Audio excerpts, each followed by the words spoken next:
Guys welcome to my YouTube channel. आज हम आपको बताने वाले कंपोजिशन ऑफ ब्लड के बारे में। हमने इसका पहला पार्ट इसमें जो है आरबीसी डब्ल्यूबीसी प्लेटलेट्स कंप्लीट कर दिए। इसका दूसरा पार्ट है प्लाज्मा के बारे में, यानी कि आज हम आपको प्लाज्मा के बारे में बताएंगे। पहले फिलहाल कुछ मैं आपको बता देता हूँ आरबीसी डब्ल्यूबीसी प्लेटलेट्स क्या होते हैं। अगर इसका आपने फर्स्ट पार्ट नहीं देखा है तो जाके तुरंत देखिए, वहां पे आपको कंप्लीट जानकारी मिलेगी डब्ल्यूबीसी आरबीसी प्लेटलेट्स के बारे में। तो पहले तो मैं थोड़ा सा बता देता हूँ कि ब्लड क्या होता है। ब्लड क्या होता है, ठीक है। तो ब्लड एक वेस्कुलर कनेक्टिव टिश्यू होता है। क्या होता है? एक ब्लड वेस्कुलर कनेक्टिव टिश्यू होता है जिसका पीएच जो होता है वो 7.5 होता है। या एक द्रव मतलब द्रव के रूप में होता है, एक लिक्विड होता है जिसका जो पीएच होता है ये 7.4 होता है, यानी कि ये क्षारीय होता है, हल्का सा क्षारीय होता है, ठीक है। जो एसिडिक होता है वो 7 पॉइंट तक रहता है। 7 से नीचे जितना आएगा वो एसिडिक हो जाएगा, 7 के ऊपर जितना जाएगा वो हो जाएगा आपका बेसिक या क्षारीय, ठीक है। तो जो ब्लड है ये हमारा वेस्कुलर कनेक्टिव टिश्यू है जिसका सात पीएच जो होता है 7.4 होता है। इसमें जो कार्बन्स पाए जाते हैं वो 45% पाए जाते हैं, और प्लाज्मा का जो भाग होता है वो 55% जो है पाया जाता है। इसमें आपको कहीं कहीं पे 40% भी दिखाया जाएगा कि कार्बसल्स या रुधिराण जो होते हैं वो 40% होते हैं। कहीं कहीं पे आपको दिखेगा कि प्लाज्मा जो होता है 60% दिखाया लिखा हुआ दिखा जा सकता है, ठीक है। तो इसमें आपको कोई कंफ्यूज होने की कोई बात नहीं, क्योंकि यहाँ पे जो एक बायोलॉजी एक सब्जेक्ट है तो जिसमें आप क्लियर ये चीज नहीं कह सकते कि हाँ ये इतने ही परसेंट होते हैं। मतलब उसके रेंज के बारे में थोड़ा सा कंफ्यूजन रहता है। बायोलॉजिस्ट जो ऐसा सब्जेक्ट है जिसमें आपको सिद्ध करना थोड़ा जो है टफ है, ठीक है। तो बता देते हैं आरबीसी क्या था। आरबीसी एक रेड ब्लड सेल्स होती हैं जो हमारे ब्लड में पाए जाते हैं। सबसे ज्यादा का संख्या में पाए जाते हैं, नंबर ऑफ सेल्स जो पाए जाते हैं ब्लड में वो आरबीसी होती हैं। इसका जो मेल या एडल्ट की बात कर लेते हैं, मेल में कर लेते हैं तो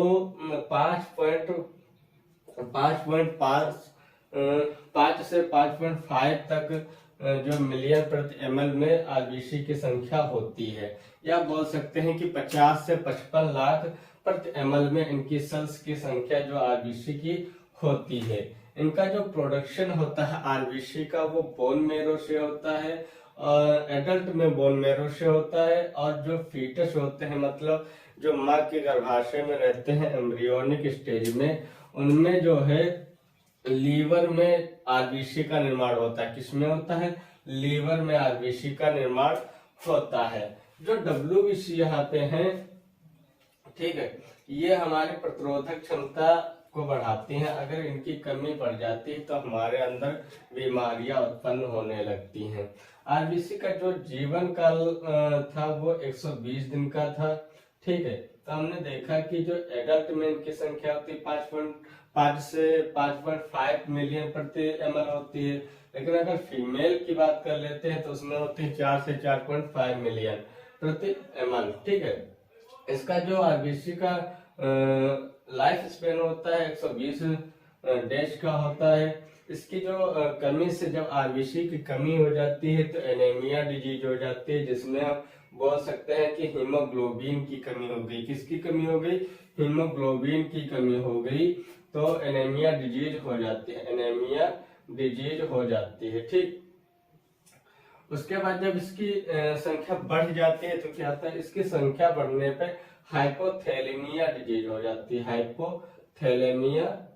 थैलेमिया डिजीज हो जाती है। कौन सी डिजीज हो जाती है? हाइपोथैलेमिया डिजीज हो जाती है।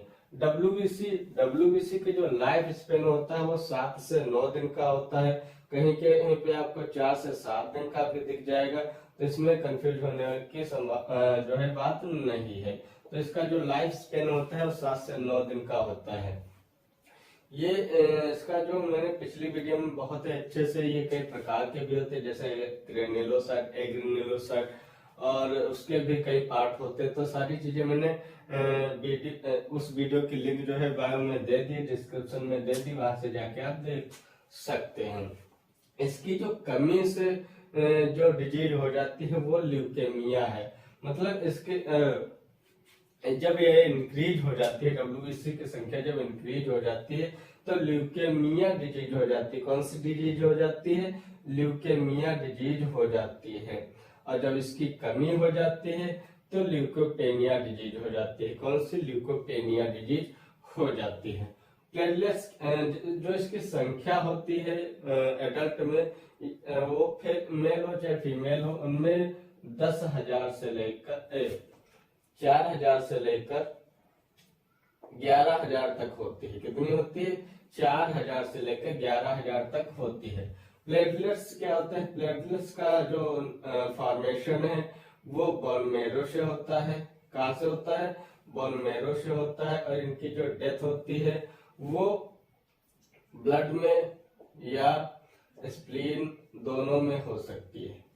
और जो WBC होती है इनकी डेथ जो है ब्लड में होती है। किस में होती है? ब्लड में इनकी डेथ होती है। RBC की डेथ स्प्लीन में होती है। तो मैंने इसके बारे में पिछली वीडियो में बहुत अच्छे तरीके से बताया, ठीक है। इनकी जो एक अडल्ट पर्सन में संख्या होती है, नंबर ऑफ सेल्स इनकी जो होती है वो होती है 2 लाख से 2.5 लाख तक। कितनी होती है? 2 लाख से 2.5 लाख तक होती है नंबर ऑफ सेल्स एक एडल्ट में, चाहे मेल हो चाहे फीमेल हो, ठीक है। कहीं कहीं पे आपको 2 से 4 लाख या 2.5 से 4 लाख तक दिख जाते हैं। तो यहाँ पे जो मेरा मानना है वो 2 से 2.5 लाख है। तो ये आप जो है नोट कर सकते हैं कि प्लेटलेट्स की जो संख्या होती है एडल्ट में वो 2 से 2.5 लाख तक होती है। अब बात कर लेते हैं, हम आज का जो टॉपिक हमारा रहेगा ये कंपोजिशन ऑफ ब्लड में, वो प्लाज्मा का था, ठीक है। तो प्लाज्मा के बारे में देख लेते हैं। जो हमारा ब्लड होता है उसका 65% मतलब 60% या 55% जो है भाग प्लाज्मा होता है। क्या होता है? भाग प्लाज्मा होता है। 50 to 55% या 60%। इसमें जो प्लाज्मा के तो जो पार्टिकल्स होते हैं उनमें सॉलिड जो है रूम में प्रेजेंट रहते हैं, ठीक है। और जो वाटर होता है इसका परसेंटेज होता है 91%। मतलब कि पूरे प्लाज्मा में जो वाटर का परसेंट है वो होता है 91%। और जो सॉलिड पार्टिकल्स होते हैं उनकी संख्या जो होती है वो 9% होती है। यानी कि अगर प्लाज्मा की बात करें तो सबसे ज्यादा अगर मतलब प्लाज्मा अगर बना है तो वाटर से मिलकर वाटर के अधिक संख्या पे मतलब प्लाज्मा बना है। इसी वजह से इसका जो ये कलर किस तरह का होता है? ये येलो कलर का होता है। किस कलर का होता है? येलो कलर का होता है, ठीक है। ये येलो कलर का होता है। इसमें जो है 9% सॉलिड पार्टिकल्स पाए जाते हैं और 91% जो है वाटर पाया जाता है, ठीक है। अब सॉलिड पार्टिकल्स में ऑर्गेनिक पार्टिकल्स भी कुछ होते हैं और कुछ होते हैं इनऑर्गेनिक पार्टिकल्स भी। तो ऑर्गेनिक पार्टिकल्स की हम पहले बात करेंगे। तो इसमें जो प्रोटीन्स होते हैं, जैसे प्रोटीन्स में आपने देखा होगा कि फ्लोटिंग के लिए एक प्रोटीन्स क्या आ सकता है? फाइब्रोजन, फाइब्रिन, सारी जो प्रोटीन्स होती हैं इनके अंतर्गत आती हैं, ठीक है। ये तो ये ऑर्गेनिक पार्टिकल्स में आ जाएंगी प्रोटीन्स। इसका जो परसेंटेज होता है वो 7 से 8% जो है प्लाज्मा में प्रेजेंट होती हैं प्रोटीन्स, ठीक है। तो इसका मेन फंक्शन तो आप समझ गए कि सबसे ज्यादा अगर प्रोटीन्स के काम होता है तो ये ब्लड क्लॉटिंग में हेल्प करती हैं, ब्लड क्लॉटिंग में हेल्प करती हैं, ठीक है। ये कई प्रकार की होती हैं, जैसे ग्लोबुलिन, एल्बुमिन, फाइब्रोनोजेन आदि जो है फॉर्म में ये प्रोटीन्स प्रेजेंट रहती हैं ग्लूकोज में। इनके अलग अलग फंक्शंस भी होते हैं। जैसे एल्बुमिन की बात कर ले हम, अगर एल्बुमिन की बात कर ले तो ये क्या करता है? मिनरल्स हो गए, साल्ट हो गए, इनको बैलेंस करने का कार्य करता है। और फाइब्रिनोजेन जो होते हैं वो क्या करते हैं? वो ब्लड का थक्का बनाने में हेल्प करते हैं। तो इस प्रकार से इनके जो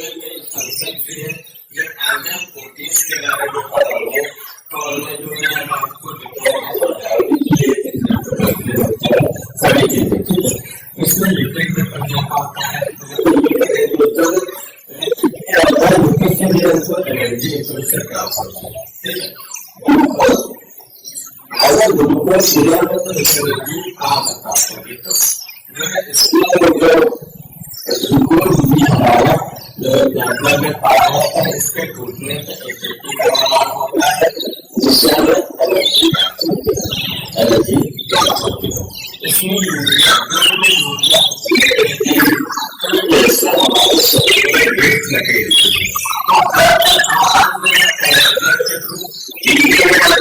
वेस्ट मटेरियल यूरिया को